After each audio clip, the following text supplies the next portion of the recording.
Bonjour à tous et bienvenue dans ce nouveau numéro de Patrimoine Cash. La France va bientôt faire face au plus gros transfert de richesse intergénérationnelle de son histoire récente. 9 000 milliards d'euros vont être transmis d'une génération à l'autre d'ici 2040 selon la Fondation Jean Jaurès, soit près de 600 milliards d'euros par an. Si le sujet commence à intéresser économistes et politiques en lien notamment avec le financement de l'économie ou encore le financement de la dette, ces sommes-là n'en restent pas moins aujourd'hui détenues par des particuliers ayant commencé ou non à préparer leur succession. Face à une telle vague d'avoirs et d'actifs ou encore de patrimoine personnel et professionnel dont il faut organiser la transmission et la succession, les gestionnaires de patrimoine mais aussi les notaires et tous les autres conseils des familles sont en première ligne. Ont-ils pris conscience de cette lame de fond en France aujourd'hui? Comment peuvent-ils l'accompagner? Est-ce l'opportunité d'accompagner encore plus leurs clients ou y a-t-il un risque pour leur activité si cet aspect est sous-évalué? Les CGP vont-ils faire devoir évoluer leur activité et privilégier la gestion d'un patrimoine hérité plutôt que la constitution d'un patrimoine tout au long de sa vie? Et enfin, comment le CGP, le notaire ou les autres conseils du chef d'entreprise doivent-ils accompagner dès aujourd'hui leurs clients dans la transmission d'un patrimoine professionnel? Autant de questions auxquelles nous allons répondre aujourd'hui dans Patrimoine Cash. 40 minutes d'échange à bâton rompu sur un sujet qui pourrait bien venir remodeler le secteur dans les prochaines années. Le secteur de la gestion de patrimoine dans son ensemble est-il prêt pour la grande transmission? Un sujet qui va nous animer aujourd'hui dans Patrimoine Cash et 4 experts pour débattre et échanger autour de ce sujet. Nous avons tout d'abord le plaisir d'accueillir Yves Mazin. Bonjour Yves Mazin. Bonjour Nicolas. Vous êtes CGP, vous êtes également président de la CNCGP. Un mot rapidement sur cette grande transmission. C'est un sujet qu'on entend régulièrement dans les discussions entre CGP ou qui n'est pas forcément encore totalement anticipé par le secteur? Alors, il y a une dimension un peu paradoxale, c'est que qui dit transmission dit perte d'un capital géré. Bien sûr. Et donc on est entre l'accompagnement et la peur. D'accord. Okay. Et c'est un enjeu majeur d'être le bon conseil de la famille et pas seulement de son client. Entre l'accompagnement et la peur, dans un contexte où on a des montants colossaux à venir, donc ça nécessite quand même d'essayer de se préparer sur le sujet, si je comprends bien. Oui, plus une fiscalité instable. Instable, disons-le comme cela. On a le plaisir d'accueillir également Maître Antoine de Ravel-Desclapon. Vous êtes docteur en droit et diplômé notaire. Bonjour Maître. Bonjour à tous. Du côté des notaires, est-ce que vous voyez ce sujet quand même être anticipé, poindre le bout de son nez? Est-ce que vous le constatez déjà aujourd'hui dans les chiffres? Oui, alors incontestablement. Néanmoins, c'est vrai que là, on prend de la hauteur. C'est la chance de cette émission, parce que sinon on le vit un peu au quotidien, avec néanmoins des évolutions sociologiques, psychologiques dans nos clients, parce que ce ne sont pas du tout les mêmes mentalités, les mêmes repères entre la troisième génération qui transmet à la première génération. On en parlera dans tous les enjeux, notamment transgénérationnels. D'accord, donc il faut rentrer un petit peu dans la spécificité. Mais en termes de volume, vous le constatez? Oui, il y a plus de sujets de préparation. Moi, je suis assez spécialisé là-dessus, donc je note encore plus. On a le plaisir d'accueillir également Séverine Flotte de Pouzol, fondatrice de la financière de l'Aubrac. Bonjour Séverine. Bonjour Nicolas. Merci d'être avec nous. Même question, le sujet de la transmission, parce que ça n'est pas, le métier du CGP, ça n'est pas que gérer des successions, mais est-ce que vous voyez ce volume arriver ou ces questionnements arriver dans votre activité? Oui, mais c'est pas un phénomène finalement tout à fait nouveau, parce que le conseiller en gestion de patrimoine est toujours préoccupé par, tout d'abord, avant même de gérer, de faire la photographie de la famille pour justement conférer les meilleures préconisations. Et le sujet de la transmission vient de fait depuis que l'on exerce, finalement. Sûr, oui. En revanche, pour nous, cette pyramide des âges des baby-boomers qui vont disparaître et vers un transfert de capitaux génération X, Y, Z, que je ne sais plus très bien à laquelle on appartient. Enfin, bien sûr, ou qui héritera, oui, c'est ça. Héritera. Mais en tout cas, c'est quand même une opportunité. À la fois, je rejoins Yves Mazin, c'est une crainte. En tout cas, c'est un défi pour nous que de bien appréhender ce patrimoine qui va arriver, donc de structurer nos cabinets, etc., et de ne plus raisonner, comme il le disait, un seul client, mais plutôt, comment dirais-je, family office, comme on le dit souvent, conseil de la famille dans son ensemble pour éviter de perdre les capitaux à venir. Parce que la crainte, c'est d'avoir accompagné la personne qui transmet, mais de ne plus accompagner les personnes qui héritent, c'est ça? Exactement, parce que les mentalités ne sont pas les mêmes des enfants que celles de leurs parents. Donc effectivement, il faut, suivre les tendances. Vincent Danis nous accompagne également. Bonjour Vincent Danis. Voilà. Président de Savignan, un cabinet de conseil en gestion de patrimoine également. Vous partagez cette idée entre appréhension et crainte vis-à-vis de l'enjeu de la transmission à venir des générations qui vont céder? Alors oui, il y a une grande évolution. D'abord, ça nous ramène à l'essence même de la gestion de patrimoine. Le patrimoine, c'est ce qui nous vient de nos parents qu'on transmettra à nos enfants. Bien sûr. Et une des caractéristiques du conseiller en gestion de patrimoine, c'est bien de travailler sur ce temps long. Contrairement à d'autres réseaux d'épargne qui auront des objectifs court terme, nous, on est là pour accompagner sur la durée et de fait d'accompagner sur plusieurs générations. Alors les tendances qu'on observe, nous, aujourd'hui, c'est plutôt une évolution où il y a quelques années, les rares personnes qui se souciaient des droits de succession, de la transmission, c'était probablement celles qui venaient de subir le choc de la perte d'un ascendant et qui se disaient jamais ça pour moi. D'accord. Qui avaient pris conscience effectivement de la succession, la fiscalité de la succession. Toute leur vie et voilà que leur principal héritier se trouve être l'État. Je ne veux pas que la même chose arrive pour moi et mes enfants. Donc ça, on avait ça de temps en temps. D'accord. Et là, de plus en plus, on voit des gens qui, dès la découverte, les premiers entretiens, expriment le souhait de préparer leur transmission sans être passés par cette case un peu traumatisante et de voir comment ils pourront gérer au mieux. Et là, ça nous amène à un deuxième point très particulier pour moi de la gestion de patrimoine, c'est qu'à chaque fois, certes, on va regarder les évolutions de contexte d'un point de vue général, mais on va partir du cas spécifique, du cas de la famille, de ses préférences, de ses enjeux, et on va très vite, sur ces sujets de transmission, à toucher sur des choses qui ne sont pas complètement rationnelles. D'accord. Est-ce que la maison de famille, qui est un actif important, a vocation à être reprise ou pas par un des héritiers? D'accord. Ça changera complètement ce qu'on sera en mesure de faire, parce que si jamais elle doit être conservée, comment payer les droits, comment payer ceux qui n'hériteront pas? Enfin, beaucoup de choses à développer par rapport à ça. Mais ça, c'est des questionnements qui existent déjà aujourd'hui, pour le coup. Qui existaient plus ou moins exprimés. Et ce que l'on voit, c'est effectivement, on va dire, une prise de conscience. Un petit peu comme pour la retraite, où on a maintenant des jeunes salariés qui nous disent il faut que je me préoccupe de ma retraite future. On a des personnes qui n'ont pas été confrontées à des successions et qui disent il faut, parmi mes enjeux, que je vois comment faire pour qu'il n'y ait pas une addition trop salée. Yves Mazin. Alors, je partage totalement. Ce qui est vraiment intéressant dans l'évolution, c'est que vous parliez tout à l'heure de notre métier, la jeunesse de notre métier, c'est un patrimoine qui est transmis. En fait, la détention du patrimoine, l'âge du détenteur du patrimoine est extrêmement structurant. Pour un certain nombre d'entre nous, on exerce depuis plusieurs années et historiquement, c'était les plus âgés, les seniors qui avaient le patrimoine, avec encore une approche un peu patriarcale où tant que je suis en vie, je suis chez moi et je ne suis pas prêt à partager. J'ai bien conscience qu'il y a un enjeu fiscal, mais c'est pas mon problème. Ben voilà, ça sera leur problème. D'accord. Ensuite, il y a aujourd'hui des vrais sujets autour de la famille. J'allais dire l'ambiance familiale, mais on a vu la famille changer de forme et donc parfois des familles recomposées. Et il y a des sujets de comment je gère ça. Donc la question, elle a changé. On n'est plus dans la tradition, mais dans l'adaptation. Alors ce surajoute en plus, je veux dire, un paysage fiscal qui est extrêmement changeant. Ne serait-ce que ce passage de 10 ans à 15 ans, de 150 000 à 100 000, ça a changé beaucoup de choses.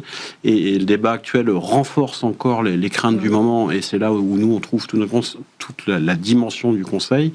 Mais ce qui est extrêmement important pour un CGP, c'est d'embarquer pour moi le sujet dès le départ. C'est-à-dire que si on se positionne uniquement comme répondant à un besoin, j'ai besoin de placer de l'épargne à un instant T, et qu'on n'embarque pas dès le départ ce sujet d'accompagnant dans une réflexion à long terme, et c'est du temps long, eh bien, on va à un moment donné perdre notre positionnement de conseil et ne pas être en capacité d'accompagner. Et c'est là où on a un rôle structurant avec les acteurs de la transmission, notamment les notaires. Il faut plus travailler ensemble ? Il faut travailler ensemble. Et d'ailleurs, je trouve que dans nos professions, on l'a bien compris. Là, moi, j'ai assisté une famille avec un patrimoine assez conséquent. J'ai présenté le dossier au notaire. Je me suis retiré à un moment donné pour que le notaire puisse faire son travail. Mais on est toujours resté en échange. Et après, il fallait être au cœur de la famille. Alors, le problème, c'est que je connais très bien cette famille. Donc, il faut toujours garder une forme de distance, donner un conseil. Et en fait, c'est le côté passionnant du métier. Et conserver la relation avec la famille, parce que si je comprends bien, l'inquiétude, c'est que... Alors, voilà. Et après, on arrive sur un autre sujet, c'est que très souvent, et c'est pour ça que je parlais de peur au départ, c'est que très souvent, celui qui reçoit est plus jeune. Alors, on parlait de la génération Z.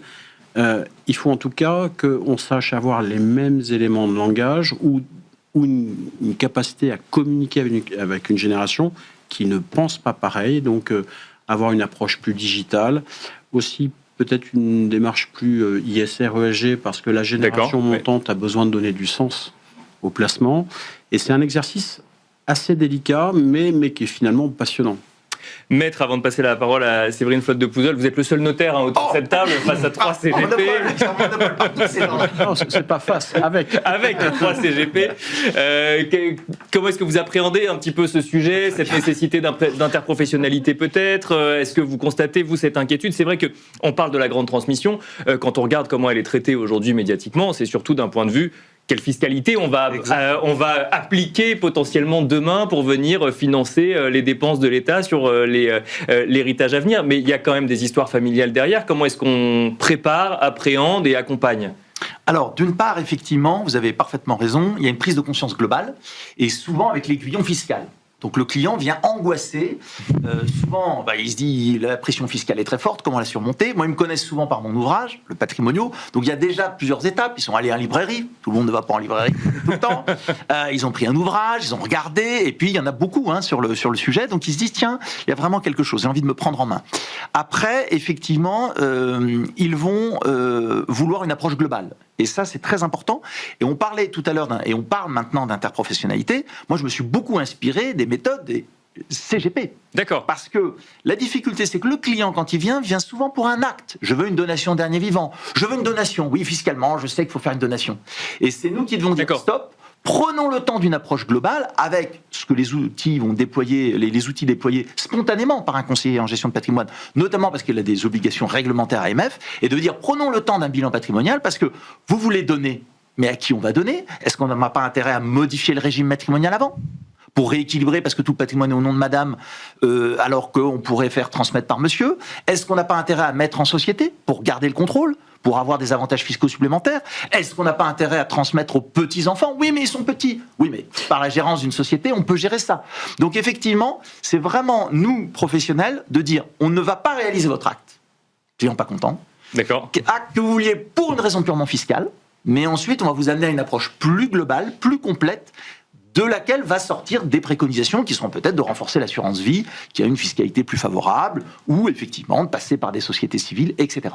D'accord, donc sortir du côté j'ai lu qu'il fallait faire tel acte pour contrebalancer ou contrecarrer tel aspect fiscal et rentrer dans une approche un peu plus globale quelque part de l'étude. Séverine Flotte de Pouzols, que rajouter sur ce qui est dit déjà sur l'accompagnement global? Il y a un élément intéressant, c'est transmettre grands-parents, petits-enfants. Ça, on en a beaucoup parlé il y a quelques années. Est-ce que c'est une des solutions aujourd'hui de se dire bon bah effectivement il y a une manne qui arrive en tout cas ou en tout cas en matière de transmission. Peut-être que les générations qui vont hériter n'en ont pas tant besoin que ça, et en revanche que c'est les générations d'après qui pourraient en bénéficier. Justement, c'est exactement le point que j'avais envie de rajouter, ou en tout cas d'appuyer, c'est qu'aujourd'hui on hérite aussi, on l'a pas encore dit, on hérite de plus en plus tard, et de fait les besoins ne sont pas les mêmes. Et il est bon, justement, en concours, qui est l'équipe, vraiment le duo très, très important, voire fondamental avec le notaire, de travailler sur cette intergénérationnalité pour, effectivement, transmettre, finalement, sauter une génération. On le faisait, mais on le fait maintenant de plus en plus. Les outils sont plus simples aujourd'hui à utiliser? C'est pas qu'ils sont plus simples, mais c'est peut-être qu'on se pose beaucoup plus la question et que ça vient aussi d'un besoin, d'une demande. Ça répond plus aux objectifs d'une génération qui se dit bon bah maintenant ma résidence principale est achetée, la secondaire, les études des enfants sont financées. Quand papa et maman seront plus là, très clairement, j'en ai pas besoin. Donc autant réfléchir en amont sur la passation et finalement ça permet aussi de maximiser par le biais des systèmes que vous avez évoqué, Maître, sur la maximisation de la fiscalité qui sera ainsi meilleure pour le récipiendaire. Vincent Danis, et d'ailleurs Yves Mazin, je vous ai tous les deux vu réagir sur le sujet des petits-enfants. Parce qu'effectivement, le fait d'hériter de plus en plus tard, ça se traduit aussi par le fait que la génération des petits-enfants va se retrouver au moment de l'héritage peut-être jeune majeur. D'accord. Et avec des enjeux très particuliers à résoudre que n'ont pas connus les générations antérieures. S'ils sont issus d'écoles de commerce, formation marketing, de fac de droit, de je ne sais quoi, ils auront fait des études supérieures dans des domaines qui, d'ici 10 ans, vont être complètement disruptés par l'apparition de l'IA à tous les étages soit dans les entreprises dans lesquelles ils voudraient... Oula, déjà que c'était complexe, mais on se rajoute l'IA, là ça devient... Pour les petits-enfants, savoir aujourd'hui que conseiller comme étude, en tout cas, c'est probablement pas une école dans laquelle il y aura trop de formés, trop de concurrents et peu de débouchés. D'accord. Et cette même génération qui donc devra être réorientée vers un travail, aussi il y a un sujet, c'est comment devenir propriétaire immobilier. Et là, pour un jeune actif, depuis 2000, on a complètement évolué. C'est-à-dire qu'un jeune actif mettait 15 ans pour emprunter et acheter sa résidence principale en 2000, aujourd'hui c'est 23 ans. Est-ce qu'il peut le faire? Est-ce qu'il souhaite le faire dans une carrière qui risque d'être instable, où il n'a pas complètement trouvé sa voie, et où il peut être amené à changer de poste? Ce sera beaucoup plus compliqué. D'accord. Donc la génération qui est probablement à privilégier dans les aides aujourd'hui, c'est celle de ces petits-enfants jeunes majeurs. Et puis comme on n'est pas très loin de tout un tas d'élections, j'espère qu'il y a plein de candidats qui auront l'idée d'aller augmenter les abattements pour donation. C'est ça, c'est-à-dire que les outils existent, mais il y a les abattements, enfin les montants sont pas à la hauteur des enjeux selon vous, si je comprends bien. Ils n'ont pas été réévalués depuis des années. Et ça, c'est un vrai sujet. Et je sais qu'on porte cette voix discrètement en disant à nos hommes politiques, on aimerait que vous doubliez les plafonds, mais c'est pas dans l'air du temps. Maintenant, déjà, indexons les plafonds à l'inflation ou un peu plus, parce qu'on est resté sur les mêmes plafonds sur à peu près tout, sur tous les plafonds depuis longtemps. Et justement, les CGP ou notaires, les conseils, ont les outils suffisants aujourd'hui pour adresser le sujet de l'héritage à venir, des sommes conséquentes amassées effectivement par les baby-boomers à transmettre. Est-ce que les outils sont suffisants pour faire face à l'enjeu actuel ? Alors, je vais vous faire une réponse de Normand. Oui et non. Je pense qu'effectivement, aujourd'hui, quand on prend le panel des solutions entre les donations, le pacte Dutreil, l'assurance vie, il y a énormément d'outils qui permettent de maîtriser la fiscalité de la transmission, puisque vous n'avez cité tous les outils dans le viseur du PLF 2026. Mais... Exactement. D'ailleurs, on s'aperçoit que globalement, ils sont revenus à la raison sur beaucoup de sujets. Mais la problématique, c'est réellement une problématique de temps long et de pédagogie. C'est-à-dire que si la notion de transmission est évoquée auprès d'un client lorsqu'il a déjà plus de 60 ans, la messe est dite. Les leviers opérationnels sont très faibles. Et donc, c'est ce qu'on disait au départ. Au démarrage d'une relation client, on ne doit pas passer à côté de ce sujet parce qu'il s'organise. Faire ouvrir des contrats d'assurance vie au profit des enfants, suggérer un calendrier. Alors, juste avant l'émission, on parlait de la réglementation qui occupe énormément notre métier.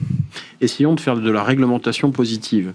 Aujourd'hui, dans le cadre de la loi Industrie verte, on nous demande à des fréquences différentes, parce que c'est la magie de la France, c'est tous les 2 ans, tous les 4 ans, selon le niveau de conseil, l'opération extraordinaire. Oui. Quoi qu'il en soit, on nous demande de faire un point avec notre client. Mais quel temps extraordinaire pour remettre sur le devant de la table des sujets qui demandent de la préparation. Lorsque on regarde bien la question de la clause bénéficiaire, on devrait chaque année interroger nos clients en disant est-ce que la clause bénéficiaire qui a été mise en place sur votre contrat d'assurance vie est toujours cohérente par rapport à vos projets. On réouvre la porte de l'échange là-dessus. Et ça doit être au cœur de notre stratégie. Le sujet, on peut aussi, parce qu'on parle de grande transmission, mais il y a tout le sujet de la transmission des entreprises. Bien sûr. Je discutais avec un expert comptable qui me dit c'est un sujet où on n'est pas confortable parce que quand la société est vendue, très souvent, le repreneur arrive avec ses conseils. Voilà, ses conseils. Et donc, on est sorti, on est lu d'un peu... Et ça, c'est un expert comptable qui vous disait ça. Oui, alors avec beaucoup de distance. C'était pas lui, mais c'était un constat.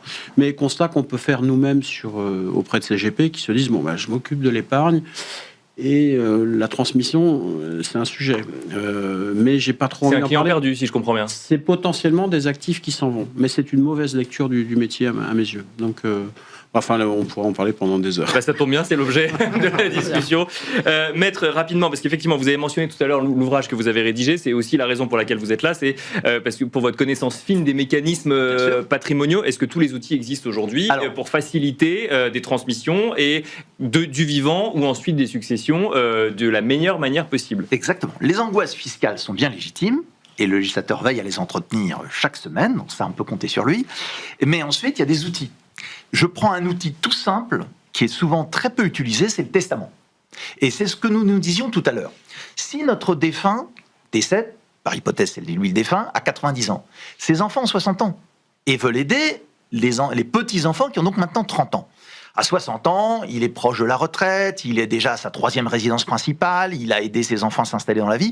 Et donc, il faut que le testament puisse prévoir notamment les legs transgénérationnels qui vont permettre sur mesure à l'enfant dit pivot, donc ses enfants, de pouvoir dire « Ah, je vais prendre que ce dont j'ai besoin ».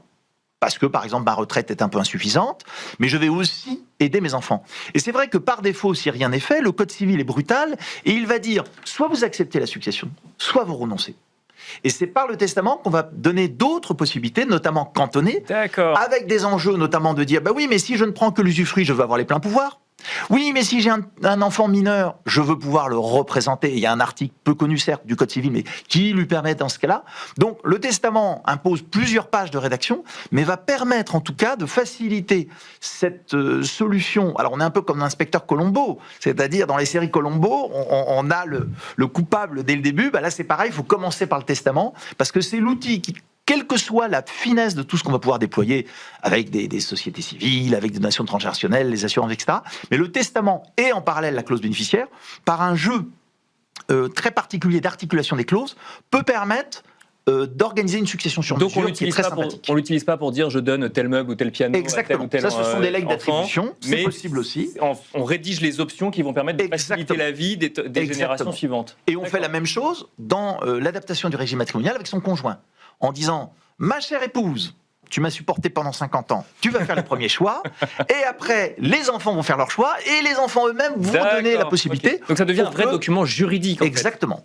Plus que des dernières volontés écrites, là, ça devient un vrai outil juridique pour organiser la succession. Parfaitement, et en donnant le maximum de liberté, parce que précisément au moment où vous rédigez votre testament, vous ne savez pas quelle sera votre situation au moment du décès, la qualité des relations familiales, peut-être qu'un de vos enfants sera brouillé avec ses propres enfants et donc sera hostile à une transmission transgénérationnelle, là où un autre sera tout à fait en demande. Je voudrais rebondir là-dessus parce que c'est un cas d'école que j'ai déjà rencontré où très souvent, effectivement, le premier réflexe, c'est je vais voir mon notaire ou je discute avec mon conseiller en gestion de patrimoine en disant je veux faire une donation pour bénéficier de ces fameux plafonds. Et plusieurs fois, il m'est arrivé de dire stop. Prenons de la hauteur. Prenons un café pour commencer. Prenons de la hauteur. et effectivement, la voie du testament, mais surtout, en fait, au-delà du testament, c'est de ne pas mettre en place une stratégie qui a un caractère irréversible.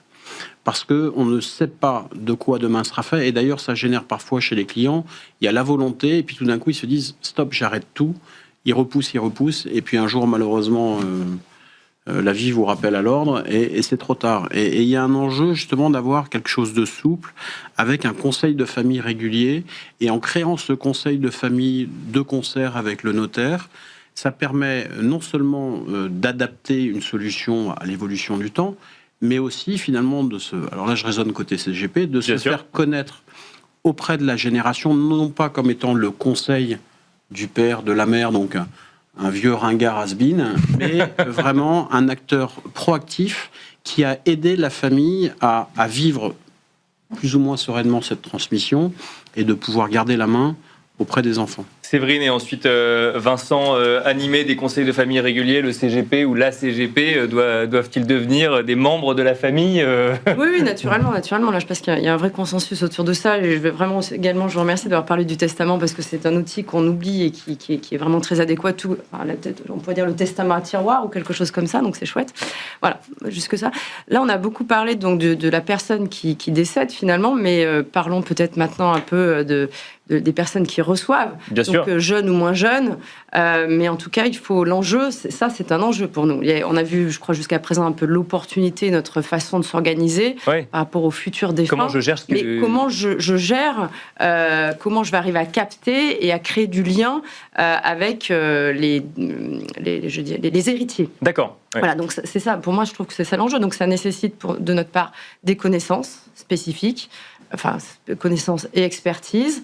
De la psychologie, beaucoup. On disait que c'est quand même une grande partie, tout autour de la table, de notre valeur ajoutée, finalement, l'aspect psychologique, et puis savoir leur parler. Donc, savoir leur parler, savoir les éduquer aussi, parce que, comme vous le disiez, chers confrères, tous n'ont pas non plus les mêmes connaissances en fonction de leurs études, de la partie financière, et malheureusement, en France, on n'est pas très bon. en éducation financière. Donc, moi, le cabinet a commencé à mettre en place des petits modules, des petits tutos et autres qui ont l'air de plaire aux nouvelles générations. Donc, les cabinets de CGP doivent prendre leur part de pédagogie financière. Oui, il faut se mettre à la page. C'est fondamental. C'est fondamental. Moi, je ne suis pas encore sur TikTok. Bientôt, l'année prochaine. Sur Instagram, mais comme mon confrère m'a soufflé une idée, YouTube, je crois que je vais reprendre ça, maître, on ne sait jamais. J'ai peut-être mon défi 2026. C'est les bonnes résolutions. Vous pouvez y aller. Je pense que oui, mais il faut absolument, sinon, comme le disait Yves Mazin, on va pas passer rapidement comme des ringards, puis ils n'auront pas forcément envie de nous parler. Donc je pense que c'est lié à notre équipe. Notre équipe doit représenter peut-être un peu toutes les générations, être le reflet de cette population, que nous mettions en place. C'est un prérequis, pratiquement, notre expertise, j'allais dire. Mais au-delà de ça, ça a été cité, mais la digitalisation, beaucoup de pédagogie financière, même simple, mais qui au moins se retrouve. Enfin, je pense que c'est ce que vous faites aussi, Vincent, c'est essayer de leur parler au mieux et de devenir, c'est presque du marketing d'ailleurs, c'est de devenir un peu l'incontournable de la famille si on veut arriver à avoir le moins de déperdition le jour du décès. Et c'est d'ailleurs un challenge qui est plutôt intéressant parce que ça nous permet aussi de varier les plaisirs, de parler à des plus jeunes différemment. Moi, je trouve que c'est très appréciable de voir aussi que les jeunes ont envie de s'intéresser à notre matière. Avant de passer la parole à Vincent, c'est amusant parce que moi je pensais que vous alliez me dire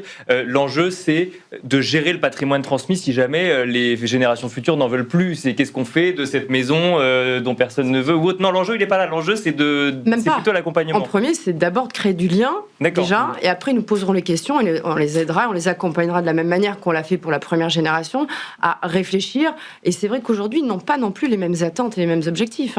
L'immobilier leur plaît moins, ils préfèrent les rendements plus immédiats, des choses plus liquides. Donc on voit bien qu'il y a enfin vous devez le voir avec l'immobilier, etc. Et j'attends les idées de mon confrère qui vont peut-être m'inspirer aussi. Alors, je voudrais rajouter un élément, c'est que la première personne qu'on rencontre dans une famille, c'est pas nécessairement toujours la génération la plus âgée. Et on va forcément avoir aussi un cheminement très différent selon la personne que l'on rencontre et selon le contexte familial qu'elle nous décrit. Et dans ce contexte familial, de plus en plus, on va aussi rencontrer des familles recomposées, voire des familles qui pourraient éventuellement se décomposer. D'accord. Et de fait, notre accompagnement long terme, c'est une autre forme d'adaptabilité au fil du temps. Ça va être parfois de changer d'interlocuteur, de devoir bien apprécier les différences entre les enfants d'un premier lit, les enfants d'un deuxième lit, mais aussi dans la volonté des parents de la transmission, voire parfois les risques vus par la génération du dessus vis-à-vis de telle beau-fille, telle belle-fille qui ne leur plaît pas. Et donc, il ne faudrait surtout pas qu'elle se retrouve à administrer l'argent des enfants. Oui, on rentre vraiment dans la vie familiale. Enfin, on a tout un tas de cas de figure, et le spécifique, pour moi, est la règle d'or pour bien déterminer de quelle manière on va pouvoir s'adapter de façon caméléon à la famille que l'on rencontre, bien comprendre quels sont ses objectifs, et les accompagner au fur et à mesure. Alors certes, des évolutions fiscales qui amèneront probablement à revoir au fil du temps aussi ce qu'on aura recommandé. Mais dans les outils qui nous manquent, il y en a donc. Je pense que l'abattement dans le cadre des familles recomposées, pour les enfants issus du nouveau conjoint, est quelque chose qui pourrait aussi faciliter la transmission entre les générations. D'accord. Prendre en compte la nouvelle composition d'une famille aujourd'hui dans les abattements et dans les mécanismes de transmission. Et ces évolutions du noyau familial. Il me semble que c'est un sujet qui a été évoqué dans le projet de loi de finances. Parmi les 1000 autres sujets évoqués. Voilà, avec plus ou moins de brio. Il me semble que c'est un sujet qui a déjà été évoqué et qui doit être poussé, à mon avis. Vous avez raison. Un mot des chefs d'entreprise, peut-être avec vous Yves Mazin pour commencer. Pour le coup, transmettre une entreprise, ça prend du temps, ça s'anticipe longtemps à l'avance. Quand on parle d'avoir transmis d'une génération à une autre, il y a parfois une entreprise. Alors une entreprise, ça peut être une entreprise avec 500 salariés, ça peut être une entreprise avec 2 salariés, ça peut être des chiffres d'affaires plus modestes. Comment est-ce qu'on accompagne en tant que conseiller en gestion de patrimoine aussi cette problématique-là ? Alors c'est beaucoup plus complexe parce que très souvent, parfois, on est conseil du chef d'entreprise côté privé et naturellement il met des espèces de murailles de Chine entre la vie de son entreprise. Il a surtout pas envie qu'on le conseille sur son entreprise, alors que dans la transmission d'entreprise, on doit rentrer dans le cœur de la machine et amener un certain nombre de conseils pour désensibiliser la place du gérant dans la gouvernance de l'entreprise. Donc c'est quand même un sujet un peu ardu. Souvent séparer l'immobilier de la partie activité, remettre un peu d'ordre dans les flux financiers, c'est-à-dire digitaliser la comptabilité, nettoyer, c'est-à-dire que la grosse voiture... Et ça, c'est des sujets conseillers en gestion de patrimoine, ça ? En fait, là, on est plusieurs autour de la table, puisque non seulement il y aura le notaire, mais il y aura aussi l'expert comptable et éventuellement un avocat. Et du coup, plus on est autour de la table, plus l'enjeu est intéressant, mais le débat est différent. Vous regardiez les chiffres tout à l'heure, je m'étais intéressé sur la partie entreprise. On sait que sur les 5 années à venir, il y a à peu près 370 000 entreprises qui doivent changer de main. Ça représente 3 millions d'emplois. Et il y en a, on sait aussi, statistiquement, qu'il y en a un tiers qui ne retrouveront jamais de chef d'entreprise parce que 75% des chefs d'entreprise se préoccupent du sujet 2 ans avant. Ce qui est beaucoup trop tard. C'est beaucoup trop tard. Et donc tout ce travail de préparation, au même titre qu'on prépare le patrimoine, pour moi on est dans le même registre de préparation. Mais le sujet est plus complexe parce que autant on est appelé sur le patrimoine privé, autant on est moins...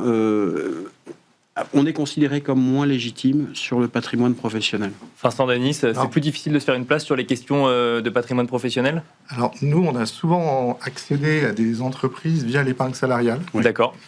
Parce que là aussi, on apporte un suivi dans le temps que généralement n'apporte pas le conseiller bancaire, qui est le premier à parler de ces sujets-là avec le chef d'entreprise.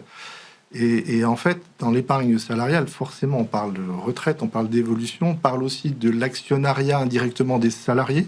Je dis indirectement parce que directement, ça n'est pas encore très développé. Bien sûr. Mais de fait, ça peut être aussi un moyen de commencer à engager une transmission, si on souhaite le faire, vers des collaborateurs de l'entreprise. En tout cas, pour moi, c'est un bon axe d'entrée. Après, dans le côté lucide des conseils qu'on se doit d'apporter, on peut trouver des activités pour lesquelles, par exemple, quand on va aborder en premier sujet privé la retraite et les revenus futurs, pour un artisan cordonnier qui se disait moi, ma retraite, je revendrai mon fonds de commerce et avec ça, je me créerai des revenus. Aujourd'hui, post-Covid, post-visio, tout le monde circule en basket. C'est encore la place pour autant de cordonniers. Que vaut un fonds de commerce de cordonnier ? Je ne sais pas. D'accord. Pour un médecin profession libérale, qu'on peut aborder sur le côté pro, un médecin généraliste, aujourd'hui, il ne sait pas combien vaut sa patientèle parce qu'un nouveau médecin, avec une pénurie de médecins traitants, il suffit qu'il pose des jours disponibles sur Doctolib et il remplit son carnet de balles. Donc, et vous n'avez pas mentionné l'impact de l'intelligence artificielle sur certains business models aussi. Alors, je ne l'ai pas dit, mais j'y pense très fort aussi. Donc, c'est-à-dire que la transmission de l'entreprise, certes, elle se fait, je suis complètement d'accord, par un défaut d'anticipation pour beaucoup de chefs d'entreprise très attachés à la structure qu'ils ont créée.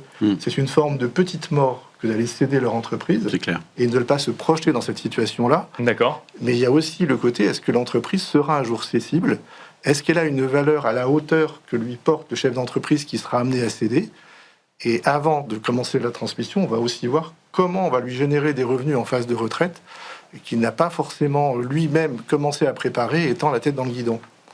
Séverine Flotte de Pouzeul, alors il y a cette question de légitimité vis-à-vis de la discussion avec le chef d'entreprise, il y a cette question aussi de est-ce que derrière le dirigeant veut ouvrir la discussion et prendre conscience potentiellement que la valeur de l'entreprise n'est pas celle qu'il avait imaginée quand il l'a créée il y a 20 ans. Enfin, c'est beaucoup de questionnements, aussi beaucoup de questions sur cet accompagnement. Alors, je me sens un peu rassurée parce que effectivement, je vis un petit peu la même chose, mais avec une petite astuce de mon confrère. Mais c'est vrai que souvent, le chef d'entreprise, on le sait sur la partie personnelle, et il y a la fameuse muraille de Chine qui est, en réalité, on n'a pas cité le terme, on va peut-être pas se faire que des copains, mais c'est pas très grave, et puis peut-être que ça leur donnera quelques idées. Les experts comptables sont très rétifs aussi à leur dispenser des conseils civils, mais c'est normal, ils n'ont pas du tout de compétences. Mais ce qui est totalement dommage, c'est à minima de ne pas plus les inciter à consulter leur notaire. Déjà, sans penser à nous, mais déjà leur notaire, ça serait quand même fondamental qu'ils en parlent. Parce que hormis parler des aspects chiffres, rares sont ceux, même s'ils essaient de faire des formations, rares sont ceux qui incitent à consulter le notaire le plus tôt possible même. Et le CGP, c'est pas non plus une profession qu'ils appréhendent particulièrement bien. Enfin, c'est peut-être qu'un ressenti, et je me trompe, j'en sais rien. Et donc, c'est un peu compliqué. Parce que le risque, c'est quoi ? Dommage. C'est de louper, si je peux l'exprimer ainsi, la transmission de son entreprise parce qu'on s'y prend trop tard, et deux, de ne pas avoir anticipé non plus du côté de son patrimoine, de la transmission à ses enfants, l'impact que ça pourrait avoir. Complètement, je trouve même que c'est presque dangereux de leur part, c'est presque, le limite c'est un grand mot du défaut de conseil, mais et donc c'est pas facile pour nous, mais c'est vrai qu'il y a des moyens de rentrer peut-être en discussion, et même si c'est un petit peu compliqué, en tout cas ça me paraît une nécessité fondamentale que ces personnes du chiffre, autrement des experts comptables, comprennent vite et rapidement qu'il faut inciter leurs clients le plus tôt possible, à minima, à consulter un notaire et un CGP, parce que cette interprofessionnalité avec le notaire, historiquement ça se fait plutôt bien. Avec les experts comptables, c'est un tout petit peu plus compliqué quand même. Hein. Je pense que Yves Mazin et ensuite Maître. Ouais. Chaque métier a ses propres craintes. Si on s'appliquait ça à nous, si on a collecté de l'épargne, parfois il est plus simple de ne pas évoquer certains sujets pour rester dans sa zone de confort. Donc il y a une problématique de défense de son périmètre, et c'est valable pour tous les métiers. Il y a, à mon avis, parfois aussi un problème de compétence, mais c'est pas que les gens sont incompétents, mais c'est de se dire, je vais pas sur ce terrain-là parce que je suis pas sûr de maîtriser, et si je m'en ouvre en interprofessionnalité, je vais avoir l'air un peu idiot. Mm-hmm. Et en fait, c'est plein de mauvais réflexes. Mais est-ce qu'il y a une crainte de concurrence non, parce qu'on parle d'interprofessionnalité dans l'idée que chacun complète la partie de l'autre. Est-ce qu'il y a une crainte de concurrence des différents métiers? Maître, je vous poserai la question après. L'interpro, je pense que l'interpro, elle ressemble à nos structures. C'est-à-dire qu'on va réussir à échanger avec des personnes avec qui on a confiance, et on va trouver un équilibre des forces. Il y a des CGP qui aimeraient faire tous les métiers, il y a des experts comptables qui aimeraient faire tous les métiers, il y a peut-être des notaires. Il faut choisir ses partenaires après. En fait, boire ou conduire, il faut choisir. Voilà, donc parrainé par la sécurité. Voilà.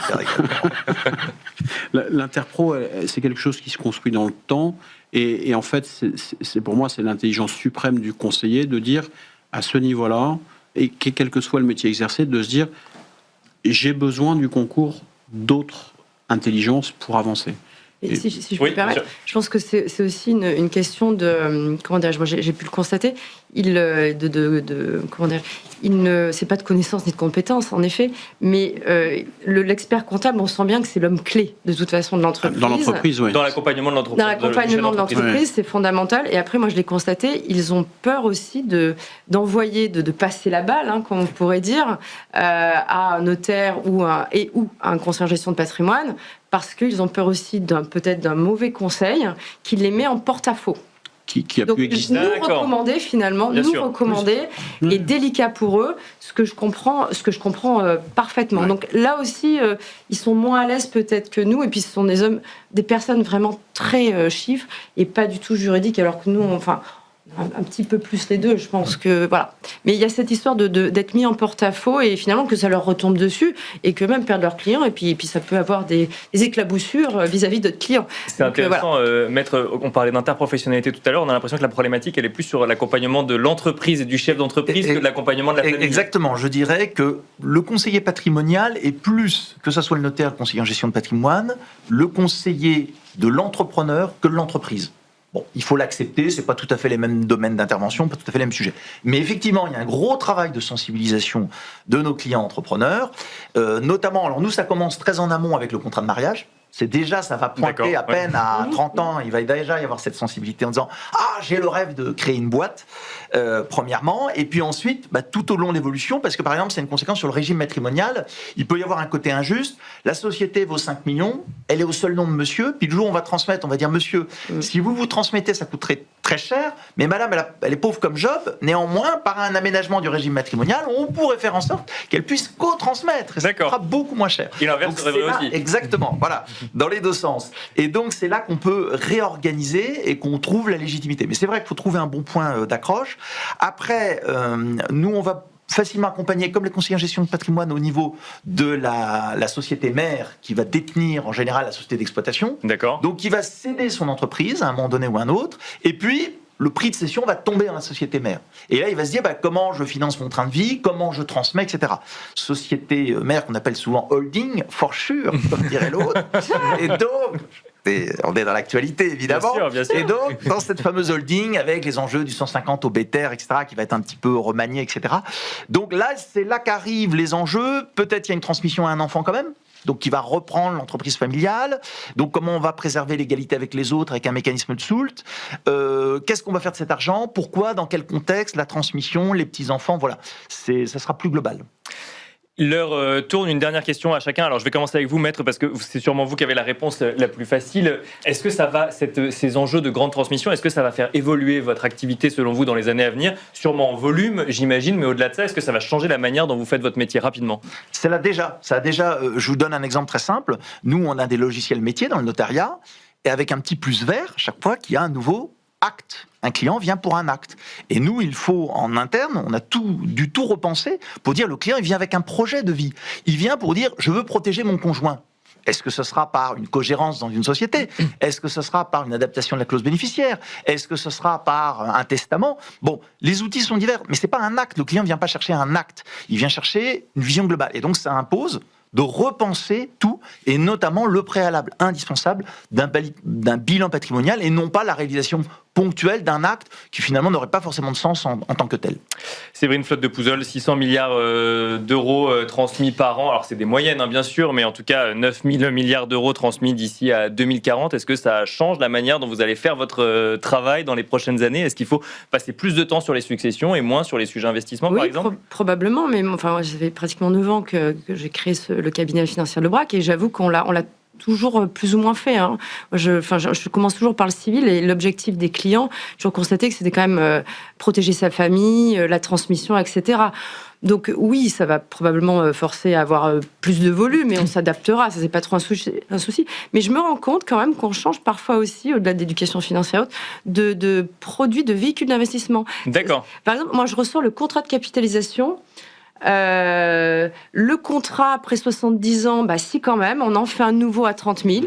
On le faisait un peu moins, on y pense un peu moins, on le fait plus. Et ce fameux contrat de capitalisation qui survit aux défunts, et pour lequel nos confrères notaires peuvent faire des donations. Donc je me rends compte qu'on travaille un petit peu différemment. Vincent Danis et ensuite Yves Mazin. Alors 2 points pour moi. Aucun problème à travailler en interprofessionnalité, ça va encore se développer. On va renforcer notre rôle de médecin généraliste capable de préconiser vers de très bons spécialistes. Et quand le spécialiste est très bon, la relation de base avec le médecin généraliste s'en trouve confortée. Oui, sur le fait qu'on aura une évolution très probablement, parce qu'avec 150 000 à 200 000 décès supplémentaires par an, on va avoir aussi une sorte d'explosion de l'offre d'un point de vue immobilier sur des biens que les gens ne veulent pas conserver. D'accord. Des centres-villes qui sont déjà pas bien en point et sur lesquels il va y avoir une offre, une génération qui disparaît, qui n'est pas remplacée. Donc je pense qu'on fera moins d'immobilier direct, ou en tout cas de manière beaucoup plus sélective. Et par contre, on va probablement développer des produits tels que les groupements forestiers, sur le côté abattement de 75% sur les droits de donation et de succession, pour pallier aux abattements insuffisants quand c'est possible. Yves Mazin, très rapidement, pour conclure. Si effectivement les montants transmis sont très importants, moi je suis extrêmement confiant, parce qu'on voit aujourd'hui que les CGP sont identifiés de plus en plus. C'est l'échange qu'on avait juste avant, disant aujourd'hui les gens, quand ils cherchent un conseil, ils cherchent un CGP. Et donc on va être partie prenante et acteur principal de cette grande transmission. Merci à tous les 4. Merci Yves Mazin, Vincent Danis, Séverine Flotte de Pouzols et Maître Antoine de Ravel d'Esclapon. Merci à tous les 4 d'avoir participé à ce nouveau numéro de Patrimoine Cash. Et je vous dis à très vite sur Be Smart for Change. Merci.